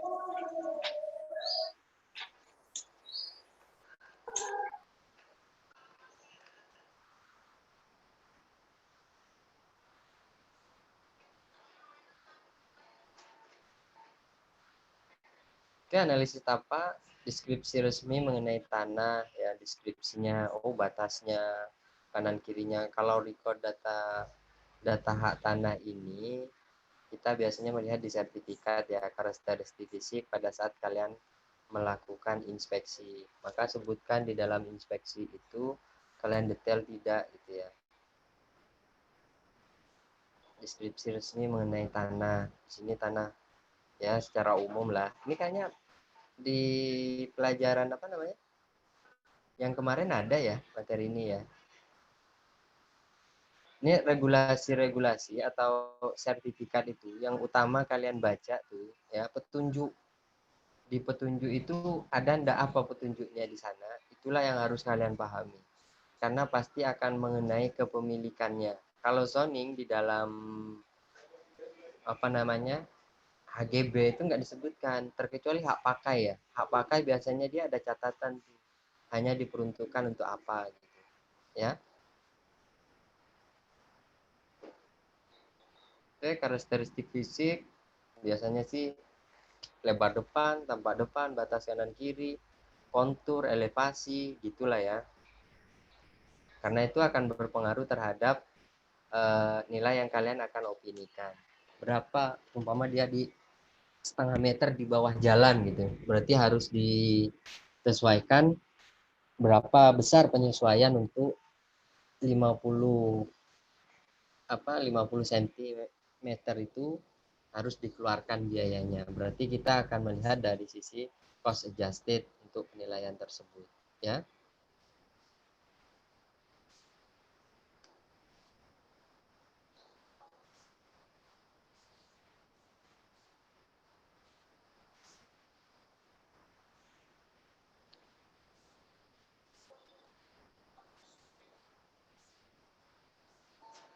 Ya kalau untuk apa, tapi ini ya yang sering terjadi itu, ini saya cerita ya, access land di dalam pengadaan tanah itu menjadi kendala juga ya.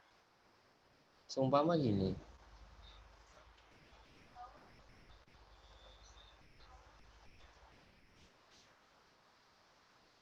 tanahnya ini ya 1000 meter, bangunannya hanya 120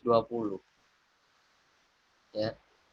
Kalau kita menghitung ini tidak ada access land, seumpama ini untuk penggantian wajar ya NPW ya, maka ini besar sekali nanti kalau digabung. NPW itu ada namanya premium ya, solasium.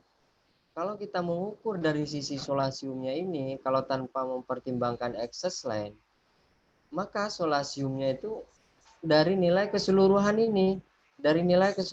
ini, ya nilainya. Tapi kalau kita mengukurnya ini sebagai access line sisanya ini, maka hanya yang diukur ini. Tuh, salah satu pengaruh access line terhadap opini kita. Ya. Kalau surplus line biasanya kalau sisanya nggak terlalu signifikan ya. Surplus line itu biasa apa ya? Sisanya nggak signifikan. Contohnya seumpama sisanya ke belakang ini hanya 6 berapa? 30 meter persegi seumpamanya. Di sininya sudah kita sebut excess line aja.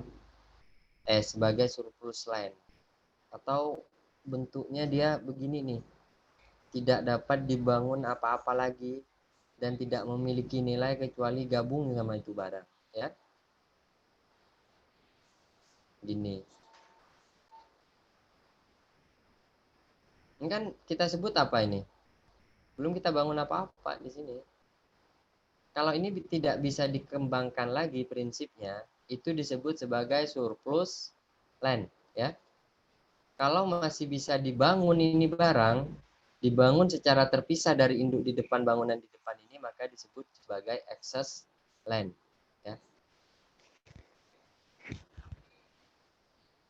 Itu apa yang perlu kita pahami, bahwa nilai itu ya tergantung pada manfaat apa yang dapat apa kontribusi dari manfaat dari tanah tersebut, ya. Itulah nilai bagi dia.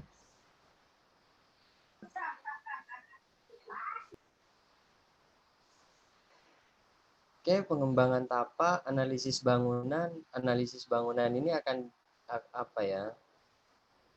Dilihat dari sisi elemen deskripsinya, ya.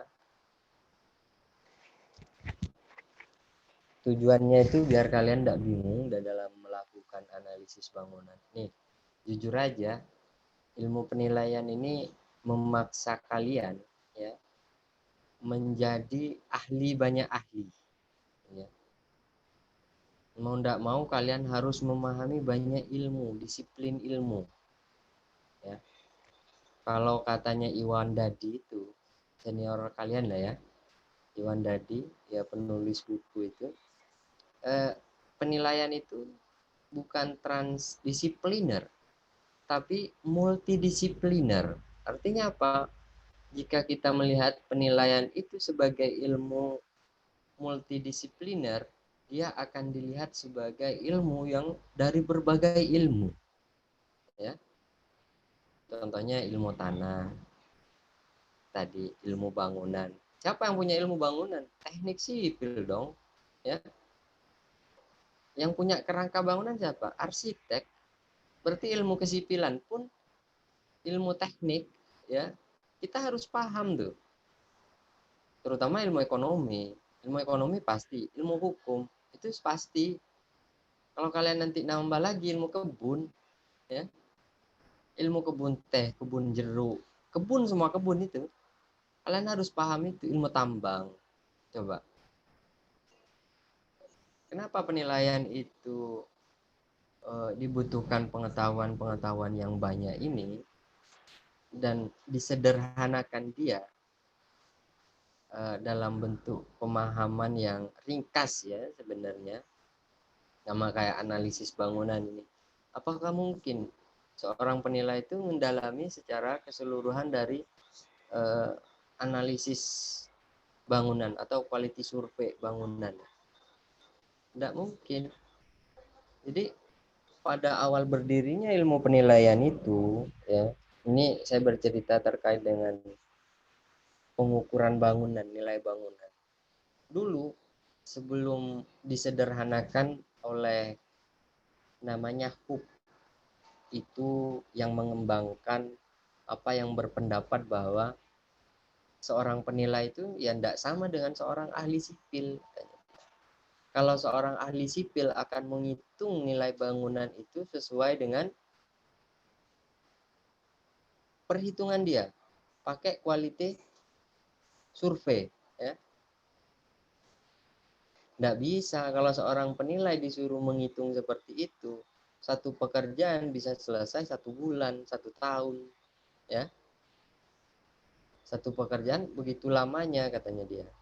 Maka nanti adalah metode itu yang disederhanakan, metode meter square, ya. Quality survei itu sebagai penyempurna saja. Akhirnya ada meter square, apalagi, ya, metode indeks. Disederhanakan sederhana seperti itu akhirnya penilaian itu. Tidak lagi, oh kalau menilai bangunan kita harus metode yang digunakan adalah metode quality survei sumpamanya. Selesainya lama. Makanya HUP menyarankan bahwa relevansi penilaian itu dengan nilai. Nilai itu adalah suatu opini, opini itu adalah suatu pendapat.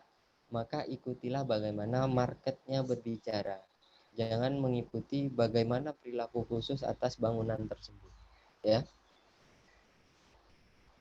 Maka adalah metode lainnya dari metode quality survei itu, ya, untuk melakukan pengukuran yang lebih cepat terhadap bangunan.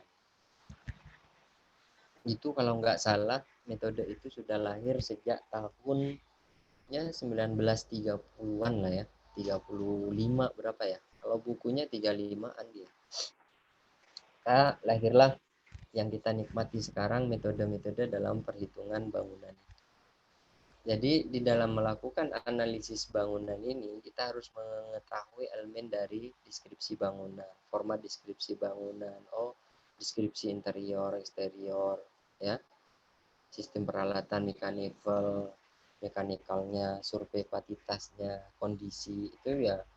Kalau seorang penilai bukan untuk melakukan penelitian, tapi hanya untuk memastikan bangunan itu ada. Bangunan kondisinya masih layak. Masih ya kondisinya 60-30 gitu ya. Oke, klasifikasi bangunan, peraturan bangunan. Biasanya peraturan bangunan yang ditanyakan sama si Pasha tadi itulah yang akan mempengaruhi terhadap nilai sebenarnya. Cuman ada di daerah-daerah tertentu yang memang benar katanya tadi. Saya menilai banyak yang tidak mempermasalahkan bangunannya lebih dari KDB, KLB. Tapi kalau kalian melakukan penilaian di Jakarta, ingat langsung ditanya sama banknya atau sama penggunanya, apalagi tujuan jual beli ya. Itu kan 6 lantai ya, padahal kalau di regulasinya cuma 3 lantai. Kenapa Bapak hitung sebagai itu gitu. Itu pasti akan dihitung kalau ininya dihitung sebagai penyusutan fungsi. Kalau enggak, tanya ke pemerintah daerah apakah bisa itu dihitung sebagai pelanggaran dan dihitung sebagai biaya. Kalau mau hati-hati, hitunglah dia sebagai biaya. Berapa biaya pengurusan untuk menaikkan KDB-nya? Biasanya sih kalau di Jakarta sekitar 2 juta 1 KDB. 3 juta ya. Peraturan bangunan ya mungkin tinggal kita baca lah kalau ini ya. Size bangunan, pondasi ini umumnya ya, standar di bangunan itu.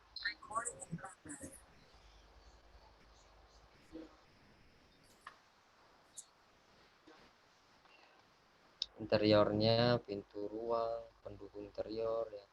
Pengecatan biasanya ini lebih sederhana lah ya. Kecuali kalian kalau menilai hotel baru keseluruhan nih akan dipastikan semua ya. Pemeriksaan kondisi cat, perlu tidaknya perbaikan kecil, kerusakan, survei quantity ini maksudnya kalian mengecek aja sih keberadaan dia. Bukan berarti kalian harus septic tank, kalian masuk ke septic tanknya. Mau? Mas Ruro kayaknya mau masuk ke septic tank ya. Meriksa ke dalam gitu. Ini udah mau bocor Pak gitu. Kasih tahu ke itunya, ke penggunanya. Atau mau gitu? Kerusakan-kerusakan semua itu yang tidak terlihat oleh kita ya kita catatkan di dalam laporan, sederhananya begitu. Amankan semua dalam laporan. Sesuatu yang tidak dapat kita lihat ya, tidak dapat kita pastikan keberadaannya, catatkanlah sebagai informasi di dalam rangkuman inspeksi ya. Di dalam rangkuman inspeksi itu kalian catatkan apa yang dihasilkan dari lapangan, kalian tulis, simpulkan bagaimana. Itulah yang kalian sampaikan nanti kepada pemberi tugas ya. Pak, ini Bapak ada kuburan di dalam rumahnya seumpamanya. Itu sampaikan itu. Bapak antara sumur Bapak sama septic tank Bapak ngumpul gitu. Ya. Itu sampaikan. Hal-hal yang seperti itu penting ketika menjadi temuan ya. Ternyata Pak bangunan Bapak ini di belakang agak merembes ya, turun gitu ya, merembes katanya bahasa ininya ya, merembes turun ya. Itu catatan di hasil inspeksi kalian ya. Oke, dari sini ada yang mau ditanyakan? Tadi kita diskusikan. Tapi jangan lupa ya tugas kalian ya.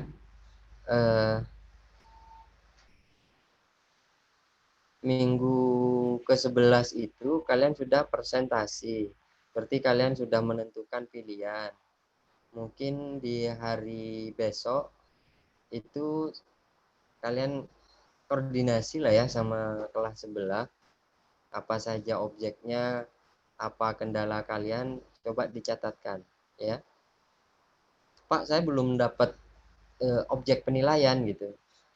Yang bisa usahakan objek itu dapat diinspeksi ya. Oh, sumpama di Medan ada satu orang, ya udah satu orang itu yang melakukan inspeksi gitu. Ya enggak harus turun semua kan. Kan penilaian itu tim, bisa jadi satu tim aja yang turun, jangan banyak-banyak. Kalau turun semua biayanya bengkak gitu. Oh, di Jawa, kalau di Jakarta enak kalian. Langsung aja dia. Oke, itu ya yang bisa saya sampaikan. Ada pertanyaan? Jangan lupa grupnya 4 orang ya. Sama tugas-tugasnya.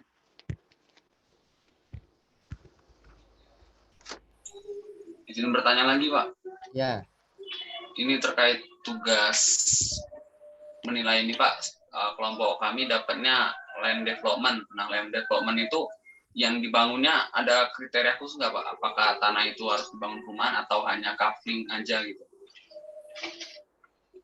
Jangan coupling dong, nggak ada proses belajar nanti. Pak, di sini dibolehkan dijual coupling katanya. Udah kami jual coupling aja. Ya, kalau bisa gitu ya saya gitu maksud saya, Pak. Jangan. Land development sebagai perumahan lengkap sama analisis pasarnya, market share-nya. Tadi saya sempat nunjukin sih sama kelas sebelah. Kok udah lupa ya, ketutup kayaknya. Saya tak cek dulu ya.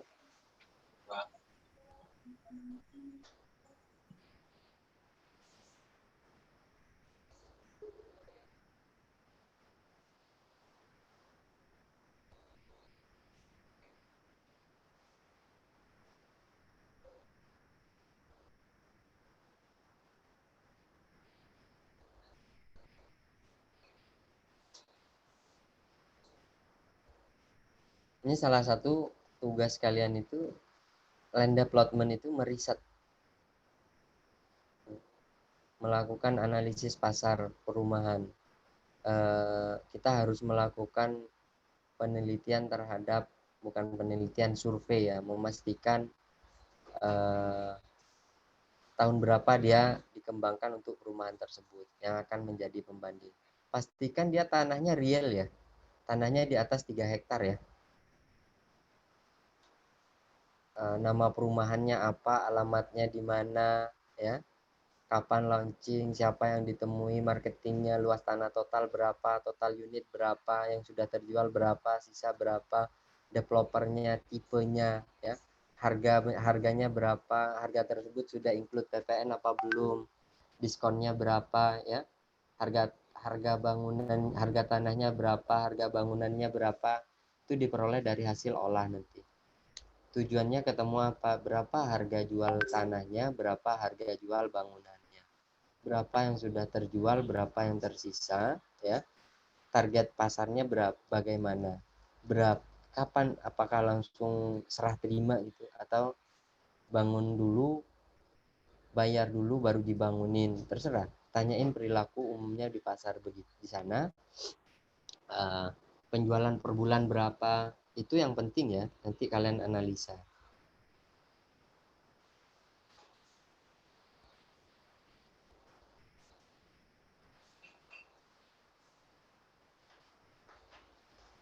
Nanti kalian akan ketemu pada suatu kesimpulan bahwa harga pasar di daerah situ itu rata-rata di angka 6 juta per meter persegi umpamanya. Harga ya, harganya ya. Harga terendahnya berapa? Oh, harga bangunan berapa? Bukan biaya, harganya. Lah, dideskripsikanlah biaya apa, deskripsi. Oh, ini pembandingnya nih gitu. ya, dideskripsikan harganya berapa gitu. Ya. Ini kita mengolahnya, ya, bukan gampang land development itu. Ya.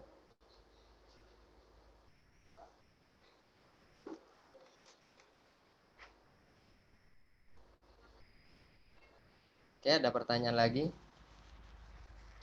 Izin bertanya, Pak. Mm-mm. Ini terkait penugasan, Pak. Kalau kan kelompok saya dapat office, Mm-mm. apa boleh, Pak, untuk nilai ruko? Soalnya ruko biasanya juga dijadikan kantor, Pak. Kamu mau nilai rukan, pakai pasar aja. Ngapain kamu pakai income? Tujuan kamu belajar kan bagaimana kalian itu mempraktekkan penilaian dengan income. Ya enggak? Iya, Pak. Ya udah.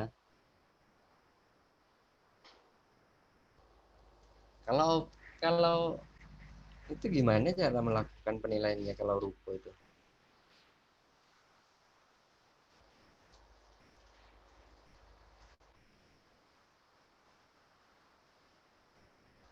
Ada lagi pertanyaan?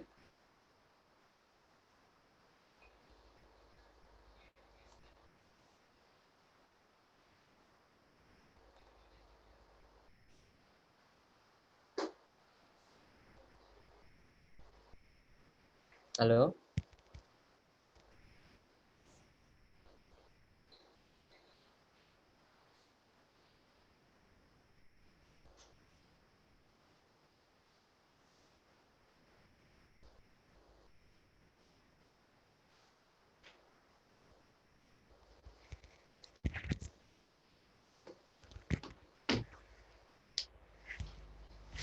Yuk, ada lagi?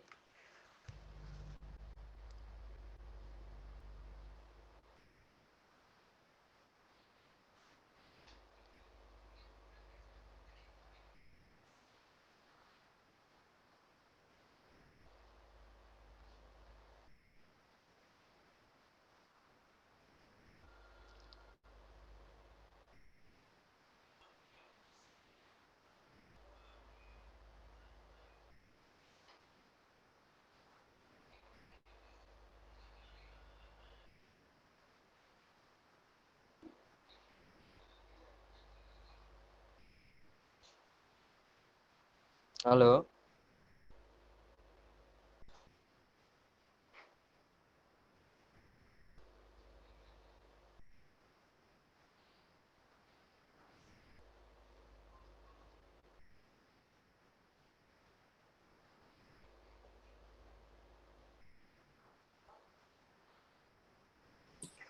Oke ya. Sepertinya sudah cukup, Pak. Tidak ada yang Ya. ditanyakan lagi.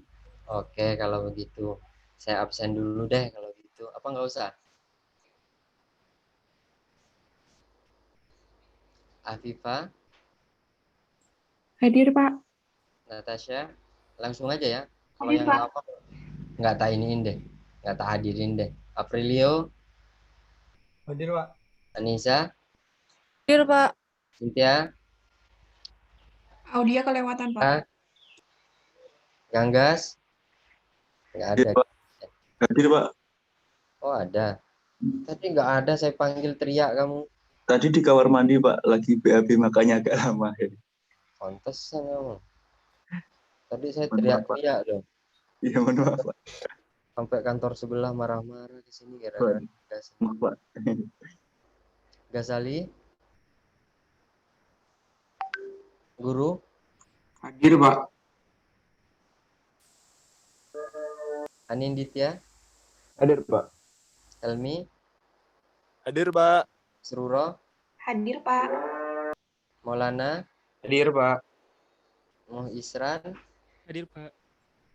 Muhammad Ainun, Hadir, Pak. Muhammad Halidafa, Hadir, Pak. Wahyu, Hadir, Pak. Nadifa, Hadir, Pak. Novanto, Hadir, Pak. Kopi, Hadir, Pak. Rimawan, Hadir, Pak. Randa,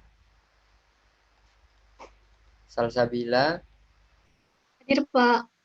Satrio, Hadir, Pak. Vindi, Hadir, Pak. Jonathan. Hadir, Pak. Oke, pada pertemuan kali ini kita ada 28 orang, yang hadir hanya 26 ya, benar ya?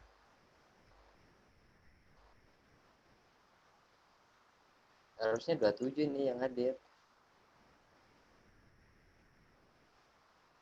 Hadir semua, Pak. Hah? Di Zoom hadir semua, Pak. Hadir semua. Iya, Pak. Oh. Tapi kok nggak ada suaranya nih? Ghazali ada enggak? Kalau orang tidur. Ada, Pak. Hadir, Pak. Ada? Hadir connecting, Pak. Oh, jangan-jangan tidur. Tadi saya sudah hadir tadi, Pak. Nggak dengerin kamu pasti. Iya kan? Tadi saya udah jawab. Primawan. Hadir, Pak. Ini hadir lagi. Tadi kemana? Tidur kau? Nah, tadi saya udah jawab, Pak. Oh, udah jawab? Udah. Yang nggak nyaring berarti. Oke, mungkin itu ya yang dapat saya sampaikan pada pertemuan kali ini. Nanti saya coba pikirkan bagaimana caranya kalian menilai dengan real ya. Kalau bisa coba kalian konsultasi ke kelas sebelah atau ke kakak tingkat kalian. Saya dulu pernah itu ngasih apa namanya? PNL hotel, mall, perkantoran, office. Itu saya sudah ngasih dulu. Mungkin itu coba bisa dilihat ya, ditanya-tanya ke kakak tingkatnya ya. Aktifin grup kita itu, grup kelasnya, komunikasi di situ. Kan nanti saya tahu bahwa kalian, oh iya kalian ada koordinasi nih. Oh ini yang aktif nih. Gimana saya mau ngasih menilai aktivitas kalian? Saya kasih 0 semua nanti, lihatlah. Ya. Atau saya kasih minus 60. Jangan, Pak. Bagus itu minus 60. Kalau minus tambah minus, itu kan jadi plus ya? Oh iya juga ya, Pak. Yalah. Sehat selalu ya. Terima kasih banyak ya. Amin. Terima kasih juga, Pak. Terima kasih, Pak. Terima kasih, Pak. Terima kasih, Pak. Terima kasih, Pak. Terima kasih. Oke, dadah. Selamat istirahat. Terima kasih banyak atas kehadirannya. Selamat mengerjakan tugasnya. Semangat ya. Jangan sampai sakit. Oke. Terima kasih. Sekian dari saya. Billahi taufiq wal hidayah. Wassalamualaikum warahmatullahi wabarakatuh. Waalaikumsalam warahmatullahi wabarakatuh. Terima kasih, Pak. Terima kasih, Pak. Terima kasih, Pak. Sehat selalu, Pak. Terima kasih, Pak.